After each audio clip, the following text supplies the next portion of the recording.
Hey guys, क्या हाल चाल? All good. My name is Rahat Nawaz and I welcome all of you to my and yours YouTube channel Ikra Coaching Classes by Rahat Sir. So as you can see that आज हम arithmetic progression का video number 2 लेके आए हैं। इससे पहले जो हमने अभी तक जो पढ़ा था इसके 01 में, तो हमने ये चेक आउट किया था कि हमारे पास कुछ सीरीज होती है, कुछ नंबर सीरीज होती है, जैसे 1, 3, 5, 7 and so on, -3, -1, 1, 3, 5 and so on. इस तरह कई सारी सीरीज होती है। उसमें हमें ये पहचानना होता है कि जो हमें सीरीज गिवन है, जो हमें नंबर सीरीज दे रखी है, वो एक अरिथमेटिक प्रोग्रेशन है। इसे फाइंड आउट कैसे करते हैं? तो उसके लिए हम फाइंड आउट करते हैं कॉमन डिफरेंस। उसे क्या कहा जाता है? कॉमन डिफरेंस, जिसे डिनोट करते हैं स्मॉल डी से। कैसे फाइंड करते हैं? सेकेंड टर्म में से फर्स्ट टर्म को माइनस करते हैं, second term first term minus. Okay, जब हमें चेक करना होता है कि ये एपी है या नहीं, तब हम फाइंड करते हैं D1, यानी एक कॉमन डिफरेंस दिया, उसके बाद हम एक और कॉमन डिफरेंस लेते हैं, फिर हम लेते हैं थर्ड टर्म, फिर सेकेंड टर्म, यानी कि 5 - 3, जो कि हमें क्या देगा? If we get D1 is equal to D2, अगर हमें D1 D2 आपस में इक्वल मिल जाता है तो वो सीरीज कौन सी हो जाती है? एपी हो जाती है। यानी कि हम ये कह सकते हैं कि एक ऐसी नंबर सीरीज जिसके अंदर जो डिफरेंस है वो प्लस या माइनस में होगा, या तो कंटिन्यूअसली प्लस होके आगे बढ़ रही हो सीरीज या माइनस होके आगे बढ़ रही हो सीरीज, तो उस सीरीज को हम एपी कहते हैं। तो ये एपी है।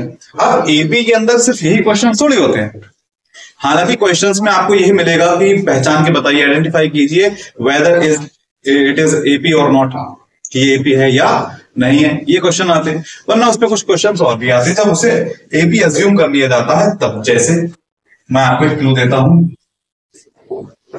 फिर हम उसके आगे बढ़ेंगे। ठीक है, चेक कीजिए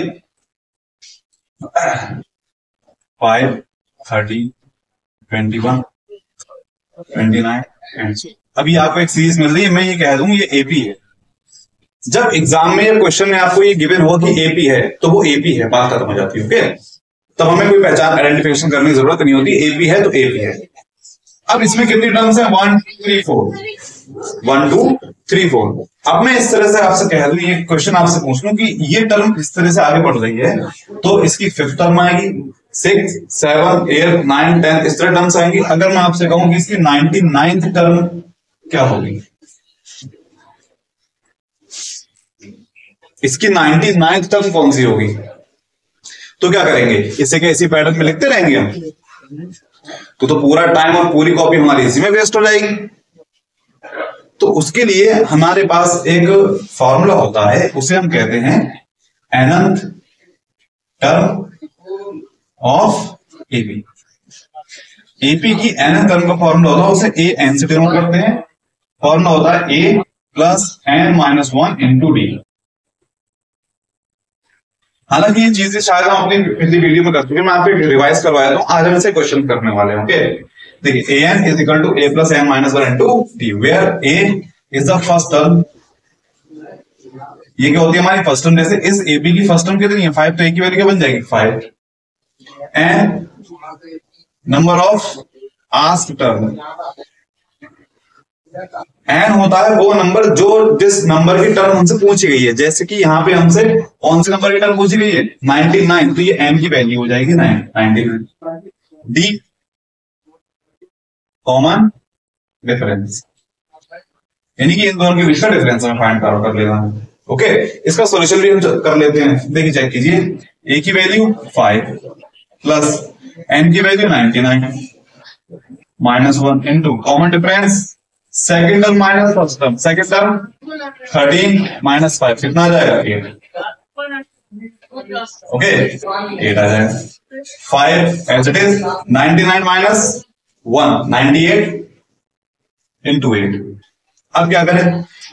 अब यहां पे देखिए, ये आपका एपी फिनिश। यहां तक जैसे ही आपने क्वेश्चंस को लिए, अपने आंसर को प्रोसीड कर ले, तो इनकी वैल्यू पुट करने तक यहां पे आके एपी फिनिश हो जाता है। उसके बाद सिंपल मैथमेटिकल कॉन्सेप्ट लगते हैं, आपको इन्हें कैलकुलेट करना होता है।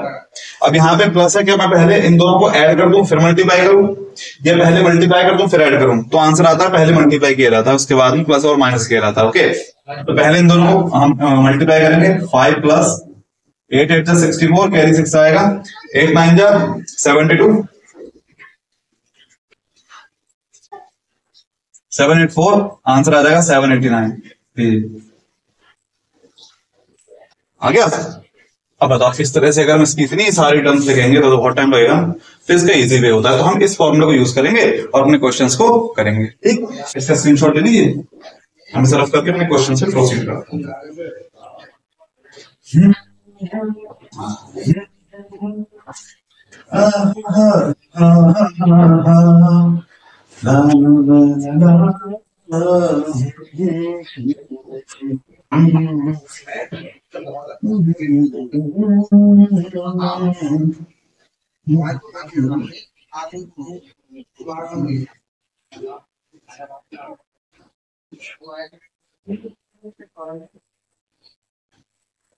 कुछ सिंपल से क्वेश्चन लेते हैं।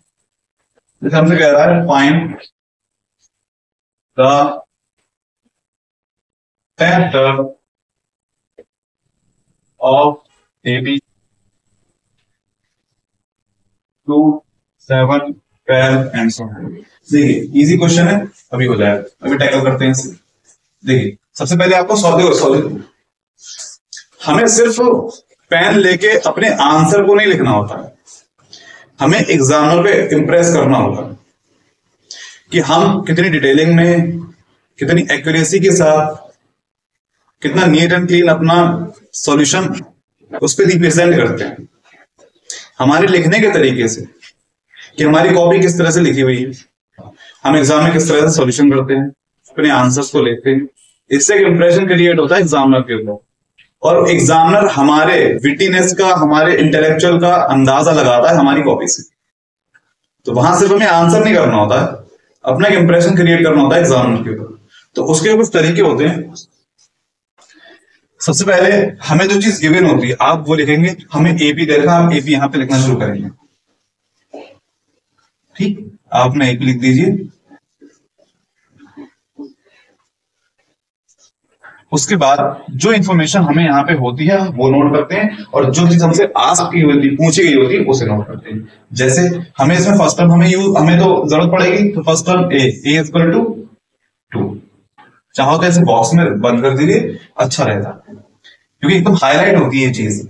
फिर उसके बाद आता है common difference, second term, first term minus 5। कौन सी टर्म आस्क की गई है? 10।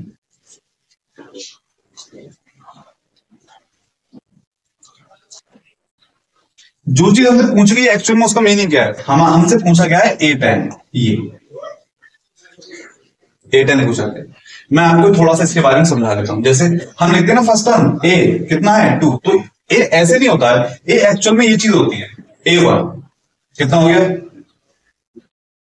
2, फिर A सेकेंड, इसे रोमन में दे देते हैं A फर्स्ट, A सेकेंड कितना है 7, A थर्ड 12। इसी वे में हमसे A10 पूछा गया है, चाहे तो ऐसे ही ऐसे ही, कोई दिक्कत नहीं। हम ऐसे इसलिए यूज करते हैं, इस 10 को हम x की जगह ना लिख के इस तरह ऐसे यूज करते हैं क्योंकि हमें n की वैल्यू यहीं से मिलती है। अपने कैलकुलेशन के अंदर हम ऐसा 10 यूज ही नहीं करते रोमन में, है ना, हम तो इसे यूज करते हैं इसलिए। तो हमसे एक्चुअल में ये पूछा गया है कि इस एपी को जब आगे प्रोसीड करके लेके जाएंगे तो 10th नंबर पे कौन सी टर्म आएगी, कौन सा नंबर आने वाला है, बस वो बताना। तो हम जानते हैं। अब आप यहाँ पे ये चीज देखिए, देखिए आपको भी लगेगा कहीं ना कहीं, और आपको कोई सजेस्ट करने वाला, टिप देने वाला ये आपसे कह सकता है कि बेटा इनमें टाइम वेस्ट मत करना अपना वी नो दैट वगैरह लिखने में। देखिए मैं बताऊं, ये मैथ्स है, मैथ्स में टाइम वेस्ट होता है, मैं ये नहीं कह रहा हूं नहीं होता, लेकिन अगर आपका प्रिसीजन, आपकी एक्यूरेसी अगर बहुत ज्यादा इंप्रूव आपने कर ली है बाई प्रैक्टिस से होती है, आपको ये चीजें बिल्कुल मैटर नहीं करेंगी, बिल्कुल नहीं। जैसे आप भी कहो सर कहा मैथ की क्लास में आप ग्रामर और ये लेके आ जाते, लेकिन मैं बता देता हूं आपको। देखिए जैसे मैंने लिखा माई नेम इज राहत, एज यू ऑल नो। अब मैं इसे हिंदी में लिखता हूं, मेरा नाम राहत है। अब इसमें बताइए क्या गलती है? ये बिल्कुल करेक्ट है मायने के साथ। नीचे आपको एक चीज दिख रही हो कि हमने इसके ऊपर बार नहीं लगाया, ऐसे मैथ में बार क्यों बोलते हैं, हिंदी में मात्रा कह सकते हैं सिर्फ। ये चीज, ये हिंदी लिखने का एक तरीका होता है ना, हिंदी की लिटरेचर का ये एक कंसेप्ट है कि आपको इस तरह एक बार देना होता है हर वर्ड के ऊपर, ताकि पता रहता है कि ये यहां से शुरू हुआ यहां पे फिनिश हो गया, ये यहां से स्टार्ट हुआ यहां पे फिनिश हो गया। तो क्या इसमें टाइम वेस्ट होता है? बिल्कुल होगा। जो लोग इसके हैबिचुअल नहीं है, इसे पुट करने के, इसके लई से लगाने के हैबिचुअल नहीं है, उनका टाइम वेस्ट होगा। लेकिन जिनकी प्रैक्टिस इस तरह की है कि वो इसे बाकी यूज करते हैं अच्छी तरह से, उन्हें टाइम वेस्ट थोड़ी होगा। वही मेरा मतलब है कि अगर आप मैथ्स में अपने आंसर्स को इन चीजों के साथ अगर लिखना शुरू कर दोगे तो ये टाइम वेस्ट में नहीं आएगा। Are you getting my point? समझ आ रही बात मैं क्या कहना चाह रहा हूं? तो ये जो चीजें होती हैं, ये जो चीज होती है, इसमें कोई टाइम वेस्ट नहीं होता है। हाँ, लेकिन इसे अपने इनबिल्ट करने के लिए आपको इसकी प्रैक्टिस करनी होती है। आप अपने हर सॉल्यूशन को रिवीजन के दौरान इस तरह से ही कीजिए, इस तरह से ही कीजिए। पहले 1 मिनट लगेगा, फिर 50 सेकंड्स लगेंगे, फिर 45, फिर 30 सेकंड्स में आपको कंप्लीट हो जाएगा। ओके, तो इन चीजों में टाइम वेस्ट नहीं होता। चलिए, आज के लिए इतनी जानकारी काफी है आप लोगों के लिए।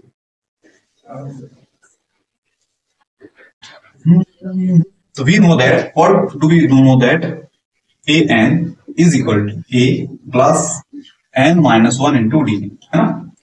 अब हमें कौन सी टर्म चाहिए? 10, तो यहां पे 10 आ जाएगा। a 2 है, n 10 है, माइनस 1 है, d 5। सॉल्व कर लीजिए। 2 प्लस, देखिए यहां से बच्चे बाईपास कराते हैं, बाईपास को हम कहते हैं शॉर्टकट। वो क्या करेंगे, उन्हें मालूम है कि 10 में से 1 माइनस हो कितना हो जाएगा, 9, 9 5 45। डायरेक्ट यहाँ पे क्या लिख सकते हैं, 45 लिख सकते हैं।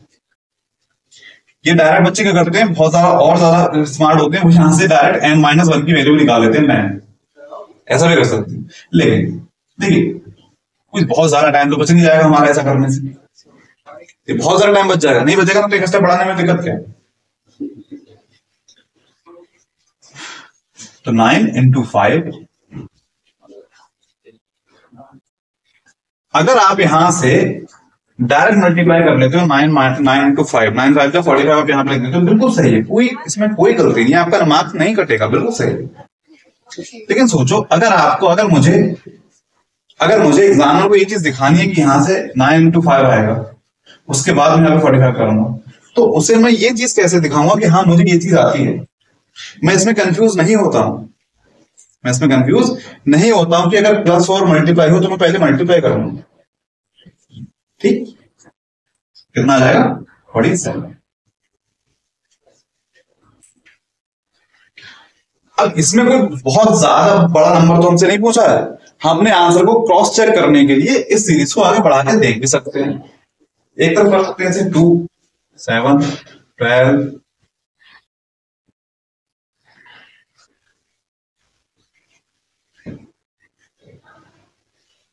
क्या करती है 5 का डिफरेंस है ना,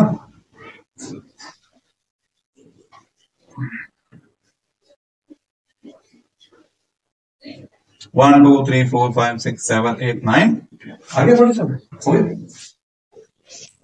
हाँ, अब इसका मतलब ये बिल्कुल नहीं है कि अगर आपको छोटा नंबर दे दिया फाइंड आउट करने के लिए तो आप इस मेथड से कर दोगे, नहीं, आपको करना ऐसे ही पड़ेगा।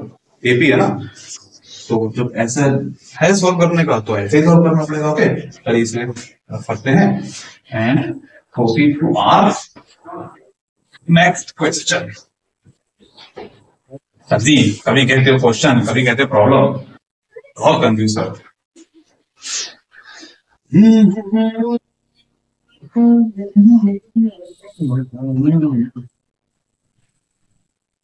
देखिए, अब इसके कुछ इंटरेस्टिंग क्वेश्चन लेते हैं हम। जरूरी नहीं कि हमसे एन ही पूछा है, लेकिन मैं आपको फिर से एक बार समझा देता हूँ। मैथ्स में होता क्या, मैथ चैप्टर से होता क्या, फॉर्मूला से होता क्या।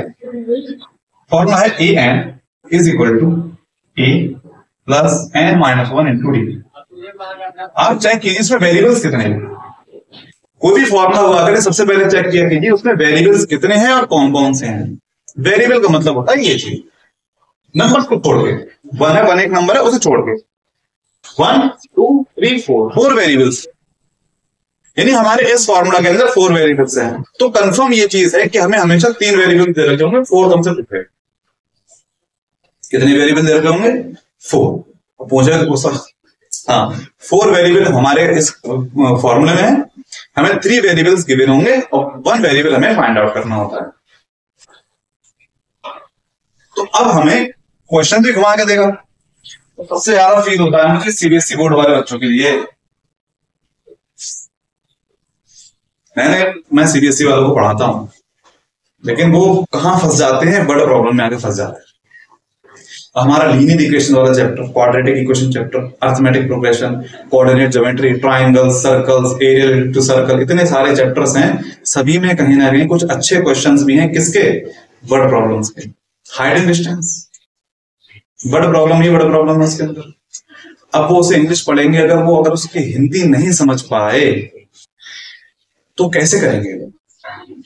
ये सोचता हूं तो मुझे थोड़ी सी घबराहट होती है, क्योंकि जब तक हमें मैथ्स की प्रॉब्लम समझ में नहीं आएगी हम सॉल्व कैसे करेंगे? मैथ्स की कोई भी प्रॉब्लम एक्स वाई जेड अगर हमें समझ में नहीं आ रही है तो हम उसे सॉल्व कैसे करेंगे? तो बच्चों को अपने इंग्लिश टू हिंदी ट्रांसलेशन की तरफ ध्यान देना चाहिए, बहुत जरूरी है।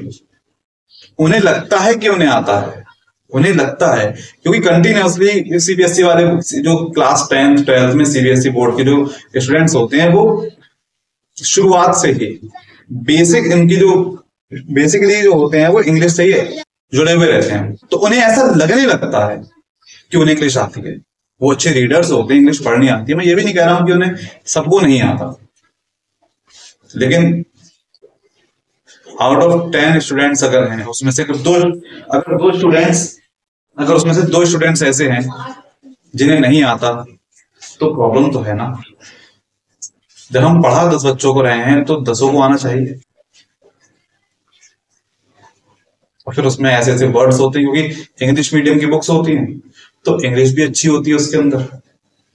बच्चा हमारा हमारी सोसाइटी में रहता है जहां पर उसके घर में हिंदी ही बोली जाती है, कैसे करेगा? सोच के परेशान है।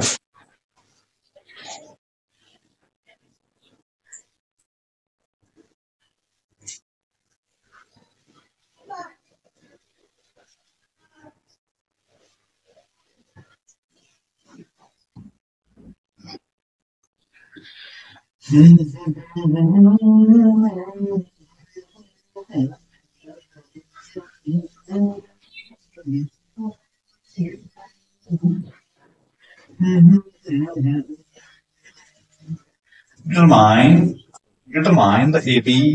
अब देख क्या मतलब हुआ इसका, अभी मैं आपसे बताऊंगा। हुज, अब ये हुज आ गया।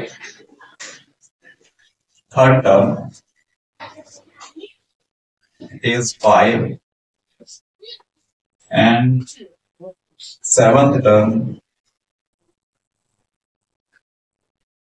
is 9.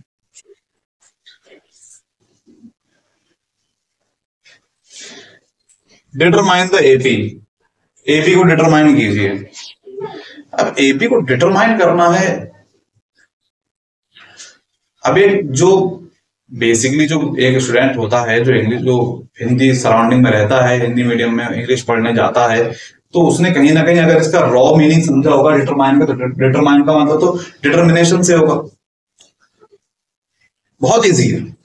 बच्चा कोई भी हिंदी मीडियम का बच्चा ही पढ़ के समझ जाएगा कि हाँ इसे एपी बनानी है, इसमें एपी फॉर्म करनी है। तो क्या जरूरत है इसे लिखने की? सीधे सीधे लिख दीजिए, फॉर्म कीजिए, फाइंड कीजिए। क्या जरूरत है ऐसे वर्ड देने की, उलझाने की? वहां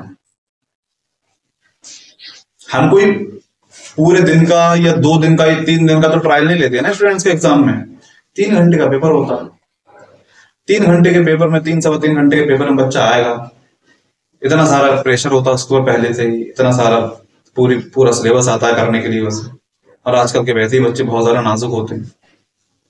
कोई मेरी बात को फील ना करे, लेकिन ये बात एक फैक्ट है। घर में स्कोल्डिंग नहीं होती है, बीटिंग नहीं होती है, मतलब माँ बाप डांटते भी नहीं है, बच्चे बहुत ज्यादा टची हो जाते हैं, नाराज हो जाते हैं, मुंह फुला देते हैं। इवन फ्रेंड्स में भी ऐसे होते हैं, वो पूरी तरह मतलब ओपन नहीं होते हैं लोग। एक दोस्त ने बात करी, मुंह फुला दी, नाराज हो गए।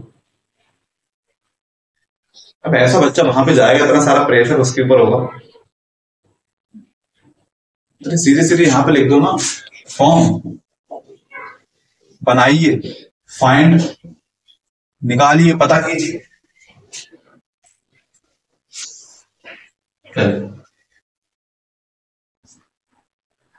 हम डिटरमाइन से चलेंगे। डिटरमाइन द एपी, एक एपी हमें डिटरमाइन करनी है, इन्हें बना के देनी, दृढ़ करना है प्रोसेस कि हाँ यही एपी है जो पूछी गई है।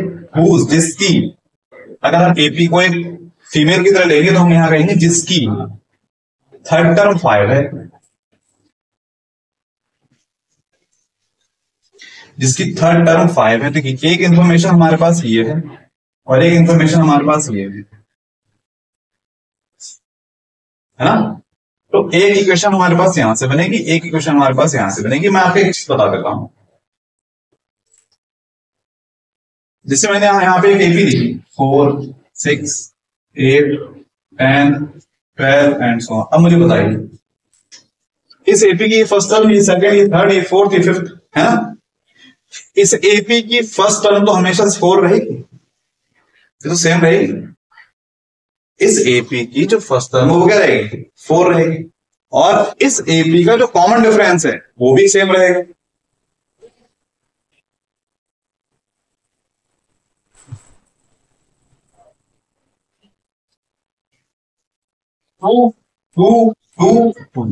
तो किसी भी एपी, अगर एपी चेंज नहीं हो रही, मैं फिर बता रहा हूं, with in AP, with in an AP, एक ही एपी के अंदर अगर एपी सेम है, एपी को चेंज नहीं कर रहे हैं, तो उसकी फर्स्ट टर्म और उसका कॉमन डिफरेंस चेंज नहीं होता, वही रहता है। ओके, इस क्वेश्चन में देखने को मिलेगा।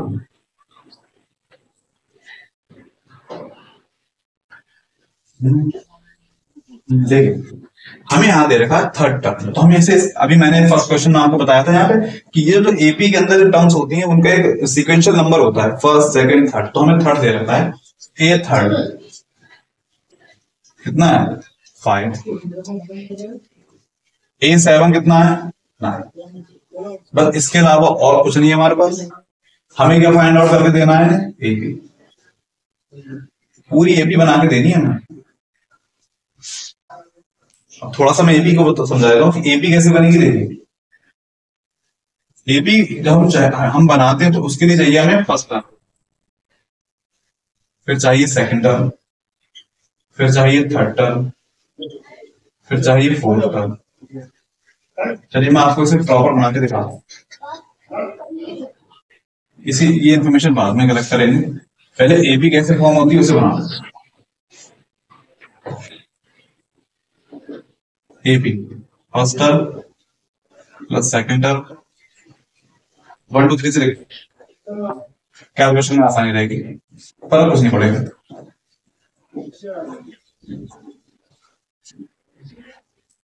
ओके देखिए जो फॉर्मूला होता है ना हमारे पास, a n is equal to a plus n minus 1 into d, ये जो फॉर्मूला है हमारे पास, तो इसमें एन की वैल्यू कितनी रखनी है, 1 रखनी है ना। देखिए चेक कीजिए, तो ए1 इक्वल टू क्या बनेगा, ए प्लस एन के प्लेस पे यहां पे क्या दे रखा है 1, तो 1 माइनस 1 इंटू डी। एक चीज ये आएगी हमारे पास, ये ए फर्स्ट की, ए1 की वैल्यू आ गई है, ए भी बनाना है ना हमें, तो ए फर्स्ट चाहिए, ए2 चाहिए, ए3, ए4, ए चाहिए हमें। ए2 कैसे लिखा जाएगा, a plus 2 minus 1 into d, a plus 3 minus 1 into d and so on. 1 से 1 कैंसिल आउट हो जाएगा, तो यहां क्या मिलेगा हमें, ए प्लस 0 इंटू डी, यहां मिलेगा a plus 2 minus 1 1 into d, यहां मिलेगा a plus 3 minus 1 2 into d and so on. A plus 0 0 हो जाएगा, यहां मिलेगा ए प्लस d1 या d, a plus 2 into d 2 d and so on. तो एक्चुअल में जो हमें एपी मिलता है वो होता है a plus 0 a plus d plus a plus 2d plus and so ये चाहिए। आप इसे एपी का फॉर्मूला मान सकते हो।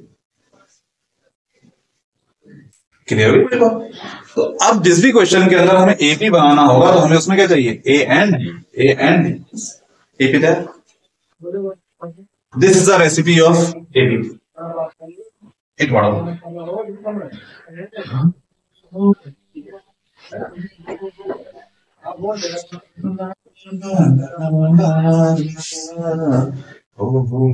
अब हमें कितनी चीज चाहिए एपी बनाने के लिए? तो अब हम डायरेक्ट यहाँ पे लिख सकते हैं कि हमें जो पूछा गया है एपी हमसे पूछा गया, तो एपी की हम लिख सकते हैं हमें ए चाहिए, ए प्लस डी चाहिए, ए प्लस 2d चाहिए एंड सो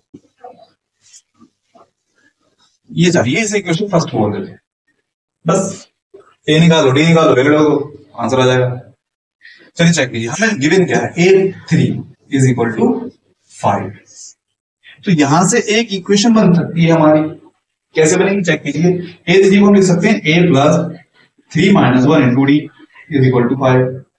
अब बहुत बच्चे चालाक हो जाते हैं, चालाक ऐसा नेगेटिव वर्ड। बहुत सारे बच्चे यहाँ पे इतने अंडरस्टूड हो जाते हैं, समझ जाते हैं कि यहाँ पे जो भी नंबर दे रखा होगा उसमें से एक माइनस करके डी लिखना होता है हमारे यहाँ पे। जैसे हमें गिवन है यहाँ पे 3 माइनस 1 कितना आ जाएगा, 2d। तो वो डायरेक्टली यहाँ पे कितना लिखते हैं, a plus 2d is equal to 5। ये इक्वेशन हो गया फर्स्ट हमारे पास। नहीं, फर्स्ट इक्वेशन तो सेकंड हो गया।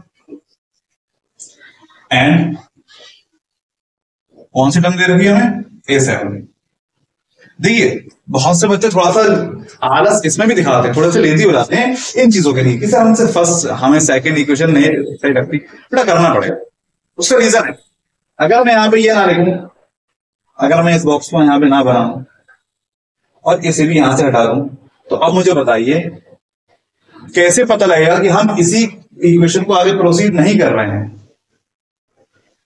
हम तो इसे स्टार्ट कर रहे हैं ना, इस इन्फॉर्मेशन को।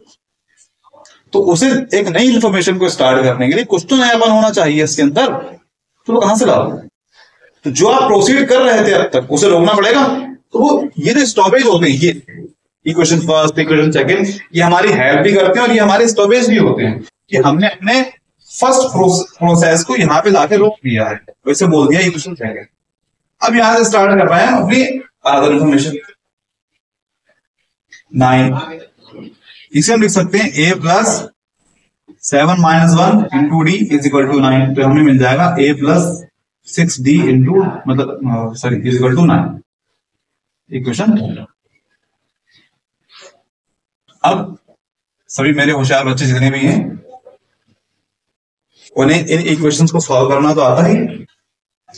हम यहां पे लिख देंगे a plus 2d is equal to 5 and a plus 6d is equal to 9। किसे हम करेंगे एलिमिनेट। अब एलिमिनेशन मेथड क्या कहता है? एलिमिनेशन मेथड में ये होता है कि आप नीचे वाले जो टर्म्स होते हैं उनके साइन को रिवर्स कर देते हो। एक्चुअल में ये प्रोसीजर कह रहा था कि हम फर्स्ट में से अपर इक्वेशन में से लोअर इक्वेशन को माइनस कर रहे होते हैं। तो जब माइनस करने पे जिस भी टर्म को माइनस किया जाता है तो उस माइनस की वजह से उस टर्म के साइन रिवर्स हो जाते हैं। अगर प्लस होंगे तो माइनस हो जाएंगे, माइनस होंगे तो प्लस हो जाएंगे। जैसे यहाँ पे ये दोनों प्लस के हैं, ये तीनों 1 2 3 तीनों किसके प्लस के, तीनों किसके हो जाएंगे माइनस के। अब आपको इनके प्लस वाले सिंबल से कोई मतलब नहीं है, माइनस की तरह ट्रीट करेंगे। ए को ए में ऐड करने पे ये क्या हो जाएगा कैंसिल, क्योंकि ऊपर ए प्लस का नीचे किसका हो गया माइनस का। बी एंड डी, यहां प्लस का 2 यहां माइनस का 6, तो एक प्लस के टर्म में एक माइनस की तो सब्ट्रैक्ट कर देंगे, कितना आ जाएगा 4। लार्जर टर्म कौन सी है इसमें, 6 का सिंबल क्या है माइनस, तो किसका आएगा माइनस का, और यहां पे आ जाएगा डी इक्वल टू 5 और 9, एक प्लस का और एक माइनस का, कितना बचेगा 4 माइनस का। हमें किसकी वैल्यू चाहिए डी की, तो डी इज इक्वल टू -4, ये -4 इसके अपॉन में आ जाएगा। बहुत सारे बच्चे कहेंगे सर ये तो माइनस का है, इधर किसमें आएगा प्लस में, ऐसा बिल्कुल नहीं।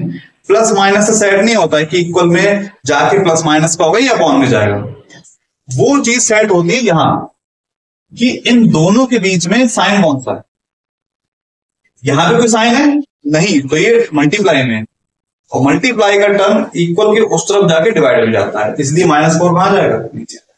तो माइनस से माइनस कैंसिल आउट हो जाएगा, 4 बन जाएगा 4 हो जाएगा और डी इक्वल टू वैल्यू आ जाएगी 1। अब इस वैल्यू को आप चाहे फर्स्ट में लगा दीजिए, चाहे सेकंड थर्ड में, सॉरी सेकंड में लगाइए, चाहे थर्ड में लगाइए, आपको सेम वैल्यू भी मिलेगी। हम फर्स्ट से स्टार्ट कर लेते हैं, फ्रॉम फर्स्ट। अब ये बात आपको लिखनी होगी, लिखनी चाहिए भी, क्योंकि हम कहां जंप करने वाले हैं, फर्स्ट में तो एग्जामिनर, सॉरी सेकंड में क्या हो है, एग्जामिनर कैसे पता लगेगा कि हम एकदम जंप करके यहां कैसे आ गए। चलिए a प्लस 2d, यहां पे 2 और d के बीच में कोई साइन नहीं तो मल्टीप्लाई होगा और d के प्लेस में बना जाएगा, इक्वल में कितना है 5। पहले मल्टीप्लाई करेंगे 2 1 2 इज इक्वल टू 5। अब देखिए यहां पे मल्टीप्लाई तो सामने कहां आता है, डिवाइड में, यहां पे क्या है रिलेशन प्लस में है और ये भी किसका है प्लस का ही है। अब ये उधर किसका हो जाएगा माइनस, तो a अपनी जगह रहेगा, 5 अपनी जगह पे रहेगा, ये माइनस का हो जाएगा, तो a की वैल्यू मिल जाएगी हमें यहां से 3। देखिए b और a दोनों आ चुके हैं। अब इक्वेशन किसमें फर्स्ट में आ जाएगी, from first AP equal to जहां जहां a है वहां पे क्या आ जाएगा 3 और जहां जहां d है वहां पे क्या आ जाएगा 1। 3 plus 2 into 1 and so on, तो 3 प्लस 3 और 1 4 plus 3 plus 2 1 2 and so on, ये मिलेगा 3 plus 4 plus 5 and so on. ये हमारा AP बन गया। अब देखिए चेक कर लेते हैं इसे, क्या वाकई में यही टर्म आने वाले। देखिए इसकी थर्ड टर्म उसने कितनी बोली है 5, देखिए थर्ड नंबर पे कितना आ रहा है 5 आ रहा है, इसके बाद क्या आएगा 6, फिर क्या आएगा 7, फिर 8, फिर 9, 7 नंबर पे कौन सी टर्म आ जाएगी 9 आ जाएगी। लीजिए हो गया। अभी क्वेश्चन कोई बड़ा नहीं है, किन बच्चों के लिए जिन्हें ये इक्वेशन सॉल्व करने आते हैं, और जिस स्टूडेंट को अनफॉर्चुनेटली अगर ये इक्वेशन सॉल्व करने नहीं आते हैं तो वो नहीं कर पाएगा ऐसे। ओके देखिए मैथ्स में और मोस्ट ऑफ द जितने भी हमारे टेक्निकल सब्जेक्ट होते हैं, हमारा केमिस्ट्री हो गया, फिजिक्स हो गया, इसमें जो चैप्टर जिस प्लेस पे दिया हुआ है इंडेक्स में उसकी अलग ही इंपॉर्टेंस होती है। मोस्टली मैं नहीं कह रहा हमेशा ऐसा फॉलो होता है, हमेशा ऐसा होता है, मोस्टली ऐसा होता है। लिंक बाय लिंक आगे दे रखे हो, जैसे पॉलिनोमियल का देखिए रियल नंबर्स, फिर पॉलिनोमियल, फिर लीनियर इक्वेशन, ये स्टार्टिंग में दे रखे हैं हमें हमारे स्केल में, है ना। तो लीनियर इक्वेशन वाली चीज यहाँ पे आई है ना, लीनियर इक्वेशन ही तो है, तो यहाँ पे यूज हो रही है, तो वो आपको आना चाहिए। ओके तो इसका एसेस ले लीजिए, फिर मैं इसे रफ कर देता हूँ।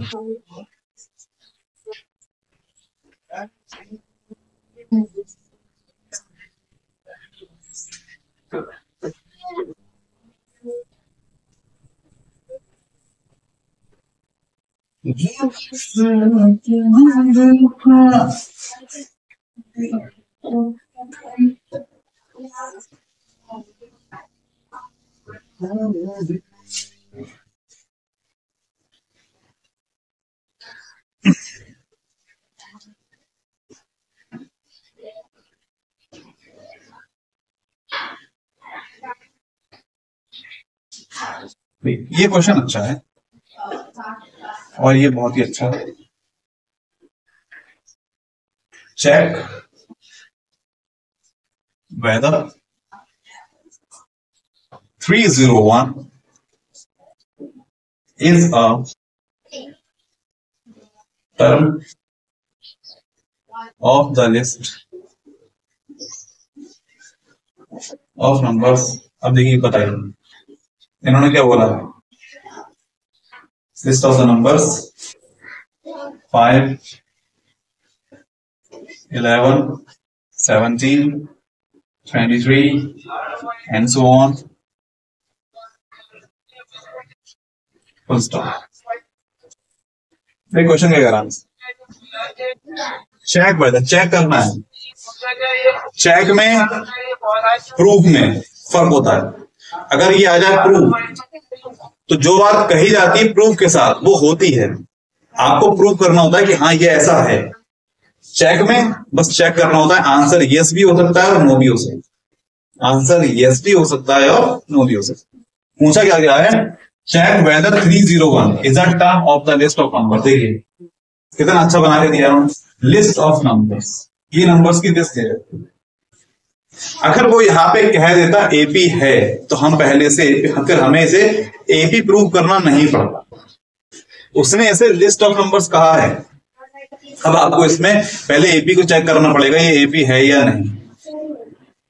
ये बारीकियां हैं इन क्वेश्चंस की, ये आपको समझनी पड़ेगी। हाँ, वो एक अलग बात है कि आप सिर्फ देख के बता सकते हो ये एपी है। देखिए डिफरेंस कितने का यहाँ पे, 6 का एपी है, लेकिन उसने एपी नहीं बोला ना, उसने कहा लिस्ट ऑफ नंबर्स। तो आपको एपी प्रूव करना पड़ेगा, आपको चेक करना पड़ेगा एपी है या नहीं। उसके बाद हमें ये बात, तो हमें पहले ये समझना पड़ेगा कि हाँ ये एपी है। सपोज करो हमने यहाँ पे सॉल्व कर दिया, हाँ ये एपी है। करना क्या है, करना ये है कि इस एपी के अंदर ये टर्म आएगी या नहीं आएगी। जैसे मैंने एपी लिखा 2, 5, 8, 11, 14 एंड सो ऑन। अब मैं आपसे कह दूं कि इसमें 29 आएगा या नहीं आएगा, 29 आएगा या नहीं आएगा, चेक करो। तो 14 क्या क्या आ जाएगा। अब देखिए ये है, ये एपी है। कितने का डिफरेंस है, 3 का। 2, 3, 5, 5, 3, 8, 8, 3, 11, 11, 3, 14, 14, 3, 17, 20, 23, 26, 29 आ गए। कौन सा नंबर पे आया, 1, 2, 3, 4, 5, 6, 7, 8, 9, 10 पे आया। कोई इशू नहीं, सही। ये तो आ रहा है। अब अगर मैं इसमें पूछ लूं 41, क्या 41 आएगा, चेक करते हैं। 32, 35, 38, 40, 41 भी आ रहा है। अब जरा मेरी बात को समझिए। 29 जो आया था वो 10th नंबर पे आया था, 41 जो आया वो 14th नंबर पे आया। ये जो 10 और जो 14 है ये हमारे कैसे नंबर्स हैं, ये हमारे इंटीजर्स। ये डेसिमल नंबर्स तो नहीं है, फ्रैक्शनल नंबर तो नहीं है। फ्रैक्शनल नंबर ये होते हैं जैसे 7/5, जिसका आंसर 1.4 आ जाए, जो इसमें आ जाए, इसमें आ जाए, पॉइंट में आ जाए। पॉइंट में तो नहीं आ रहा है ना, एक कंप्लीट नंबर है, फ्रैक्शन में नहीं है, कंप्लीट नंबर है। तो अगर कोई नंबर किसी एपी के अंदर कंप्लीट नंबर में आता है तब तो सही है कि हाँ आएगा। और अगर उसका नंबर पॉइंट में आ रहा है इसका मतलब वो नहीं आएगा। जैसे चेक कीजिए, अभी हम 41 तक पहुंच चुके हैं। अब अगर मैं यहाँ पे 48 की बात कर लेता हूं कि बताइए 48 आएगा नहीं आएगा इसके अंदर। 44 और क्या आ गया 47, फिर क्या आ जाएगा 50। क्या 48 आ रहा है, नहीं आ रहा है। 48 नहीं आ रहा है।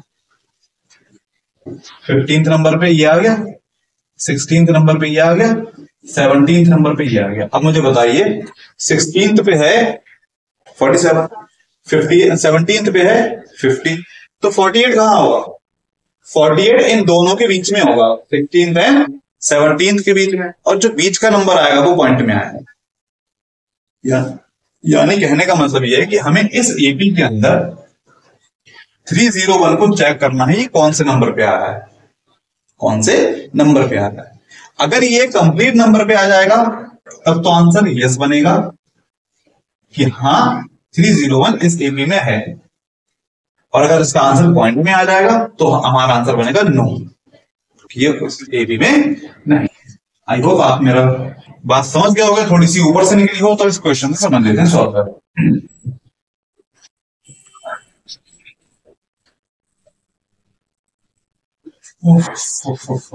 फर्स्ट ऑफ ऑल हमें चेक करना होगा ये एपी है या नहीं।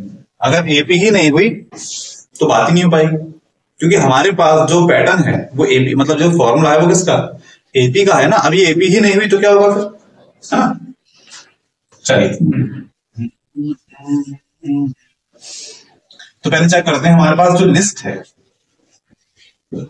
List of numbers 5, 11, 17, 23 and so.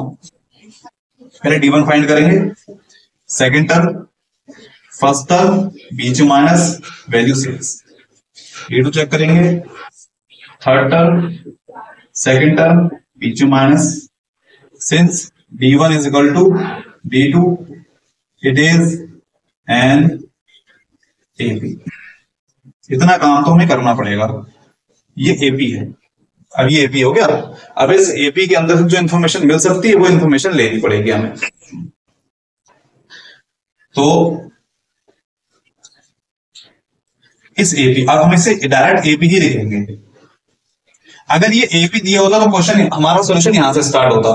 उसने लिस्ट ऑफ नंबर्स बोला है तो पहले हमने इसे AP प्रूव कर दिया, उसके बाद यहां से स्टार्ट करेंगे। 5, 11, 17, 23 एंड सो ऑन। तो फर्स्ट टर्म हमारे पास आ गई 5,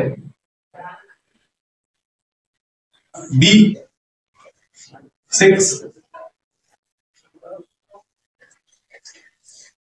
हमें इसमें यह नहीं दिया है कि 301 किस नंबर पे आएगा, है ना, बस ये दिया कि 301 इसमें है, हमें चेक करना है। तो हम मान के चलेंगे लेट 301 इज nth टर्म। 301 कौन सा नंबर की टर्म है? n नंबर की टर्म, यानी हमें क्या फाइंड करना है? n। और अगर n की वैल्यू कंप्लीट आती है तो आंसर यस बनेगा, पॉइंट में आती है तो आंसर नो बनेगा।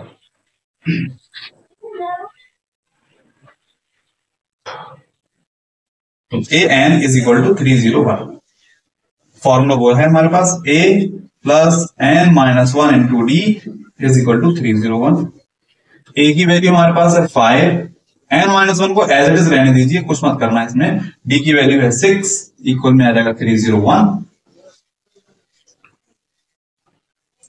आफ्टर दैट अंदर मल्टीप्लाई कर लो या मत करो। ये 5 प्लस का इधर एक्स पर जाएगा, माइनस का यहां बचेगा n minus 1 into 6 is equal to 301 minus 5। n minus 1 into 6 is equal to यहां से मिलेगा हमें 296, है ना।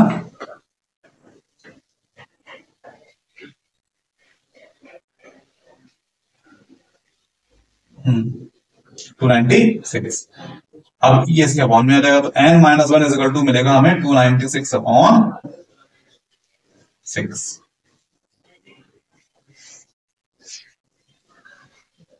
क्या ये इसे डायरेक्टली मतलब डिवाइड हो सकता है? चेक करते हैं। सिंपल डिवाइड डिवीजन आपको करवा दे रहा हूं।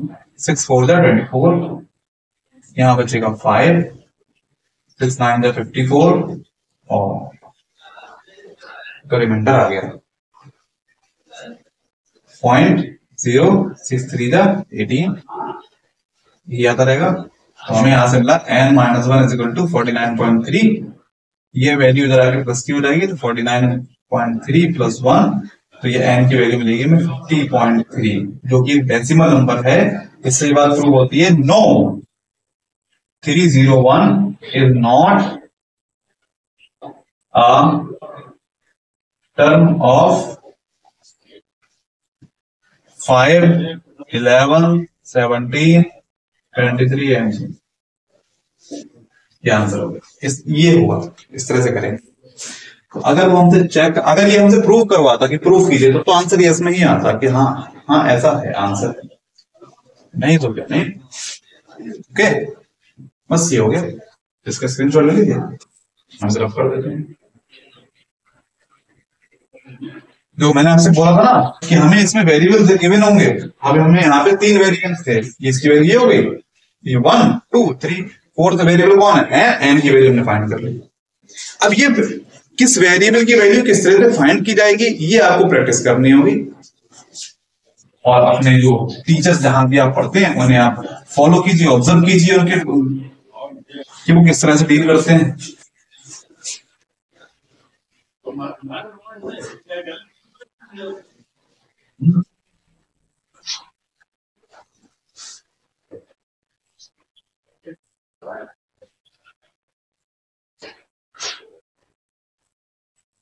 एक क्वेश्चन और दे रहे हैं।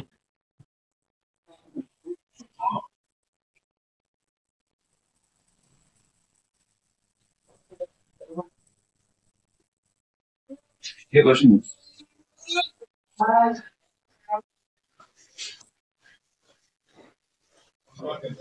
how many 2-digit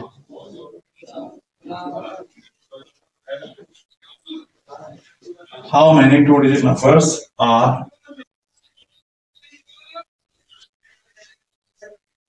divisible by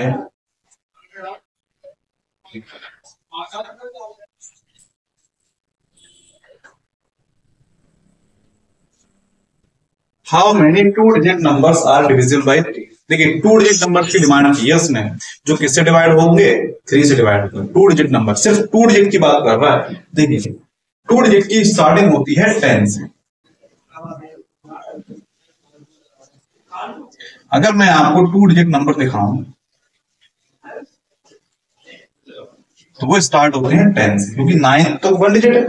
उसके बाद क्या आएगा, 10, 11, 12, 13, 14, 15 एंड सो ऑन। ये कहां तक जाएंगे, 99 तक जाएंगे, क्योंकि उसके बाद 100 आ जाएगा, जो कि हमारा थ्री डिजिट का नंबर होगा। तो हमें बताना है कि 10 से लेके 99 के बीच में कितने ऐसे नंबर्स हैं जो 3 से डिवाइड हो जाते हैं। जैसे इसमें पहला जो नंबर आएगा वो कौन सा होगा, 12 होगा, फिर 15 होगा, फिर 18 होगा, फिर 21 होगा। इस तरह से कितने नंबर्स होंगे जो किससे डिवाइड होंगे, 3 से डिवाइड। ओके, तो ये काम करना है। तो इसके लिए हमें करना पड़ेगा, देखो ये तो टू डिजिट के सभी नंबर्स हो गए हमारे पास, हमें इसमें से एपी निकालनी है। क्या निकालनी है, एपी। तो इससे हमें जो एपी मिलेगी वो एपी हो जाएगी, देखिए टू डिजिट का सबसे फर्स्ट नंबर जो होगा जो 3 से डिवाइड होता है वो 12 ही तो होगा। देखो 10 डिवाइड में होता है, 11 डिवाइड में कौन होगा, 12। तो फर्स्ट टर्म क्या बनेगी, 12। अभी किससे डिवाइड होकर होने की बात कर रहे हैं, 3 से। तो कितने का डिफरेंस देना पड़ेगा, 3 का, ये तो हम सब जानते हैं। उसके बाद क्या आएगी, 15, 18, 21, कहां तक, लास्ट टू डिजिट का जो लास्ट नंबर है वो कौन सा होगा जो 3 से डिवाइड होता है, 99 होता है। देखिए सामने दिख रहा है 3 3 है ना, 3 3 है ना। तो लास्ट टर्म क्या आ जाएगी इसकी, 99। ये एपी है। अब हमें ये बताना है कि एक्चुअल में जो क्वेश्चन कर रहा था वो ये कर रहा था 12, 15, 18, 21, 99, यहां तक टोटल टर्म्स हुई कितनी। सर ये तो ऐसे ही काउंट कर सकते हैं, बिल्कुल काउंट कर सकते हो आप पीछे जाओ, पीछे मतलब रफ पे जाओ, जब आप सॉल्व कर रहे थे क्लिक कर जाती हैं चीजें कि हम ऐसे अपना आंसर चेक कर सकते हैं ना इस तरह से। तो आप यहां पे इनके बीच की सभी टर्म्स लिख लो और चेक कर लो कितनी आ रही, चेक कर लो कितनी आ रही है। अराउंड 30 के करीब आएंगी, तो चेक कर लेते हैं इसका आंसर 30 आ रहा है नहीं आ रहा है। ओके, देखिए अब इस एपी में इंफॉर्मेशन कौन कौन सी है हमारी, देखिए चेक कीजिए। First term 12, D second term, first term minus,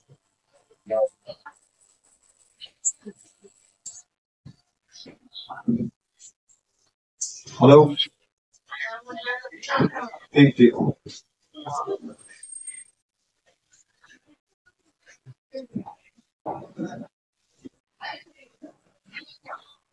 हाँ तो 15 सेकेंड टर्म, फर्स्ट टर्म बीच में क्या जाएगा, माइनस वैल्यू, डी की वैल्यू कितनी मिलेगी,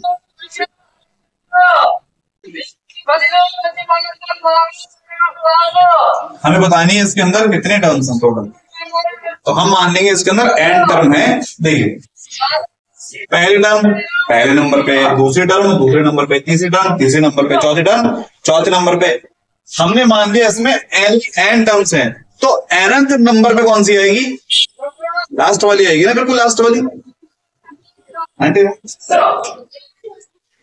ए एन इज इक्वल टू 99। तो हमें क्या फाइंड करना है, एन फाइंड करना, बस ये काम करते हैं। अब मैंने आपको बताया था कितने वेरिएबल होते हैं, 4 होते हैं, 3 की वैल्यू गिवन है आपको। और सर पिछले क्वेश्चन प्रीवियस क्वेश्चन में हमने एन की वैल्यू फाइंड की, बस यही काम करना है इसके अंदर और कुछ भी नहीं करना। प्रोसीड करते हैं यहां से, a n is equal to 99, इस तरफ फॉर्मूला आ जाएगा a plus n minus 1 into D is equal to 99। Values put कर देंगे 12 plus n minus 1 into d 3 है 99 इसे यहीं पे रोकेंगे इस पूरी टर्म को। n minus 1 into 3 is equal to 99, ये प्लस की इधर आके हो जाएगी माइनस की। n माइनस 1 इंटू 93, यहां से हो जाएगा 9 माइनस 2 7, 9 माइनस 1 8। अब ये 3 जो है मल्टीप्लाई में है, ये सामने पहुंचेगा इसके डिवीजन में, तो हमें मिलेगा n minus 1 is equal to 87 upon 3। इससे डिवाइड कर देंगे, 3 2 जा 3 9 जा, n minus 1 is equal to we get 29। ये माइनस को अंदर किसका हो जाएगा, प्लस का, हमें आंसर मिल जाएगा 30। अब आप चेक भी कर सकते हो, अगर आप यहां से 3 3 के डिफरेंस में इन सभी को लिखोगे तो आपको यहाँ पे 30 टर्म्स मिलेंगी, जो कि एक्चुअल में हमारा आंसर भी आ गया। इसका मतलब कि 2 डिजिट के 30 नंबर्स होते हैं जो 3 से डिवाइड होते हैं। 2 डिजिट के 30 नंबर्स हैं जो किससे डिवाइड होंगे, 3 से। ओके, सो अपनी वीडियो को आज यहीं रोकते हैं, और इसके जो एपी अभी फिनिश तो नहीं हुआ है, तो इसके कुछ और क्वेश्चंस एक्सरसाइज लेके हम दोबारा आपके सामने आएंगे। तब तक पढ़ाई करते रहिए, हेल्दी रहिए, और